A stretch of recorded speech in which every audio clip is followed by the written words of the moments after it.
New today, National Economic Council Director Kevin Hassett revealing the White House is looking into whether President Trump has authority to fire Federal Reserve Chair Jerome Powell. This comes after the president criticized Powell for not dropping the interest rate by 3 points. He did that while speaking to the press on Friday. Joining me now is Kevin Hassett's predecessor, Lael Brainerd. She is former director of the National Economic Council under President Biden and distinguished fellow at Georgetown Soros Center for Financial Markets. Lael, welcome. And we are going to get to your Washington Post op-ed in just a second. But first, I want your reaction to all the criticism that Jerome Powell is facing. You were vice chair of the Federal Reserve. You worked with Powell. I'm curious your reaction to this pressure campaign by President Trump and his appointees. Well, it's really unprecedented. I cannot remember, certainly for all the presidents that I have served or that I can recall, this kind of pressure on the Federal Reserve Chair. And it's really self-defeating. The more that the president pressures the Federal Reserve, the more that the committee at the Federal Reserve, which is really what sets interest rates, is in a bind because they are supposed to set interest rate policy independent of the president. If there's a perception that they are bowing to the will of the president, it will undermine their credibility on fighting inflation. And that will actually lead interest rates over time to go higher, which is the reverse of what the president wants. Which begs the question why. And your new op-ed for the Washington Post is titled "The Real Reason Trump Wants to Fire the Fed Chair." So explain that, please. So I have to say, I was surprised when the president wrote a handwritten note to the chair of the Fed just a few days ago, talking about how he was costing hundreds of billions of dollars. That's not normally how people talk about the Federal Reserve's responsibilities for inflation control and a strong job market. And just prior to that, he was even more explicit in an event he did for the Republican mega law that just passed, where he said for every percentage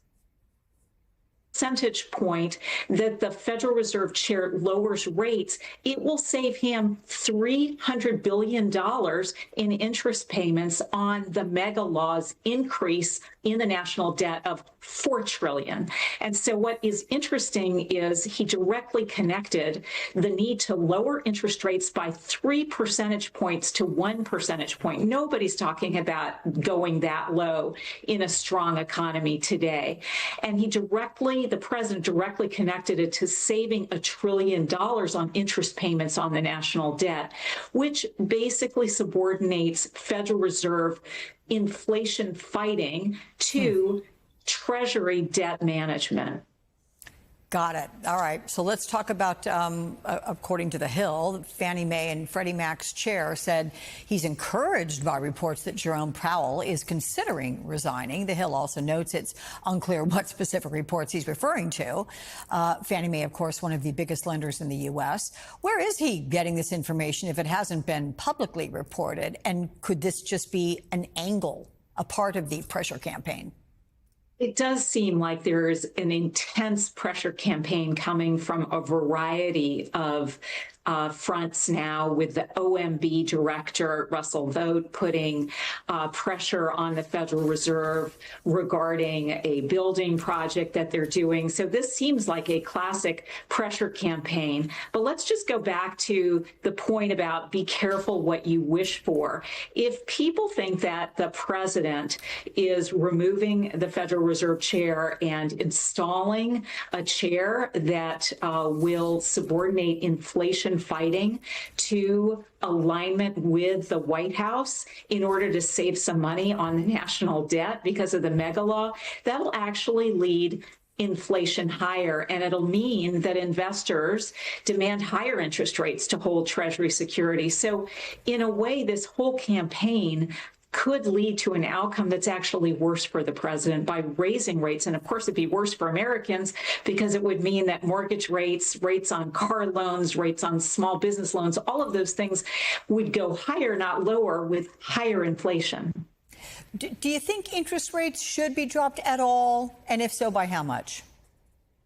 So look, the recent data is pretty encouraging. It suggests that the inflation trend is pretty benign. Now, we haven't seen the full effects of the tariffs, and part of the reason we haven't seen the full effects is because the president keeps announcing new tariffs every day. You know, the most recent announcements on Brazil, on the EU, potentially in Mexico, Canada being higher than what people expected.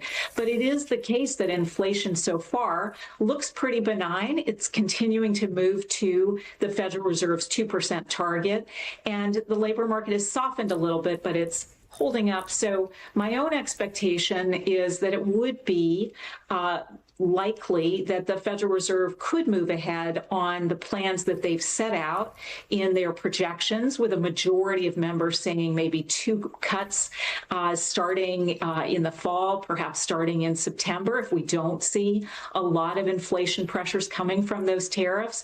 So my sense is, yes, interest rates are likely to go down in the normal course of Federal Reserve decision making.